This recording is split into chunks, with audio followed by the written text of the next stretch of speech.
السلام علیکم ورحمۃ اللہ وبرکاتہ۔ محترم دوستو، آج کی ویڈیو کلپ میں ہم سیکھیں گے کہ سجدہ تلاوت کس کو کہتے ہیں، سجدہ تلاوت کب واجب ہوتا ہے اور سجدہ تلاوت کرنے کا بہتر اور افضل طریقہ کیا ہے۔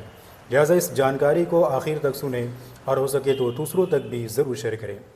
دیکھیے، قرآن مجید میں 14 مقامات ایسے ہیں، قرآن مجید میں 14 آیتیں ایسی ہیں جن آیتوں کو پڑھ کر، یعنی جو ان آیتوں کو پڑھے اس کے اوپر بھی اور جو ان آیتوں کو سنے اس کے اوپر بھی سجدہ تلاوت کرنا واجب ہوتا ہے۔ تلاوت کا سجدہ یعنی جو ان آیتوں کو سنے یا ان آیتوں کو پڑھے، دونوں کے اوپر سجدہ تلاوت کرنا واجب ہے۔ ایک ہی مجلس میں، ایک ہی بیٹھک میں اگر آپ سجدہ کی آیت کو بار بار پڑھتے ہیں تو اس صورت میں صرف ایک ہی مرتبہ آپ کے اوپر سجدہ تلاوت واجب ہوگا۔ اسی طریقے سے اگر آپ ایک ہی جگہ پر بیٹھے ہوئے 1000 بار چاہے آپ سجدہ کی آیت کو سنیں تب بھی آپ کے اوپر صرف ایک ہی مرتبہ سجدہ تلاوت کرنا واجب ہوگا۔ لیکن اگر آپ جگہ بدل دیتے ہیں، مجلس کو چینج کر دیتے ہیں اور دوسری جگہ پر آپ اسی آیت کو پڑھتے ہیں یا سجدہ کی آیت کو سنتے ہیں تو اس صورت میں آپ کے اوپر الگ سے سجدہ تلاوت کرنا واجب ہوگا۔ تو یہ بات آپ سمجھ گئے ہوں گے کہ سجدہ تلاوت کیا ہے۔ اور اگر آپ نماز کے اندر سجدہ کی آیت کو پڑھتے ہیں تو نماز کے اندر ہی آپ کو سجدہ تلاوت کرنا واجب ہوتا ہے۔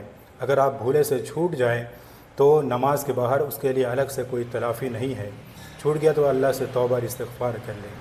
لیکن اگر آپ نماز میں سجدہ کی آیت کو پڑھتے ہیں تو آپ کے اوپر نماز کے اندر ہی سجدہ کرنا واجب ہوتا ہے۔ سجدہ کی آیت کو آپ نماز میں پڑھیں تو فوراً آپ سجدے میں چلے جائیں۔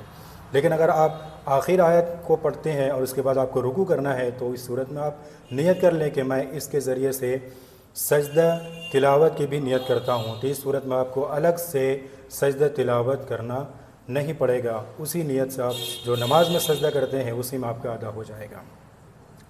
تو یہ سجدہ تلاوت ہے۔ اب سجدہ تلاوت جو باہر میں یعنی نماز کے باہر جو سجدہ کی آیت پڑھتے ہیں تو اس کے لیے کیا طریقہ ہے؟ تو اس کے لیے طریقہ یہ ہے اور افضل طریقہ یہ ہے کہ سیدھا کھڑا ہو جائے، قبلہ رخ ہو کر، باوضو ہو کر، اور اللہ اکبر کہتے ہوئے سیدھا سجدہ میں چلا جائے۔ اللہ اکبر کر کے ہاتھ نہیں اٹھانا ہے بلکہ سیدھا اللہ اکبر کہتے ہوئے سجدے میں چلا جائے اور سجدے کی جو تسبیح ہے سبحان ربی الاعلیٰ 3 مرتبہ پڑھے، اس کے بعد سیدھا کھڑا ہو جائے۔ یہ افضل اور بہتر طریقہ ہے۔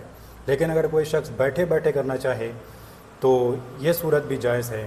جس طریقے سے نماز میں بیٹھتے ہیں اس طریقے سے بیٹھ جائے اور اللہ اکبر کہہ کے سجدے میں چلا جائے، 3 مرتبہ سبحان ربی الاعلیٰ پڑھے اور سیدھا بیٹھ جائے، تو یہ بھی طریقہ جائز ہے۔ لیکن افضل اور بہتر طریقہ یہ ہے کہ سیدھا کھڑا ہو کر سجدے میں جائے اور تسبیح پڑھ کر سیدھا کھڑا ہو جائے۔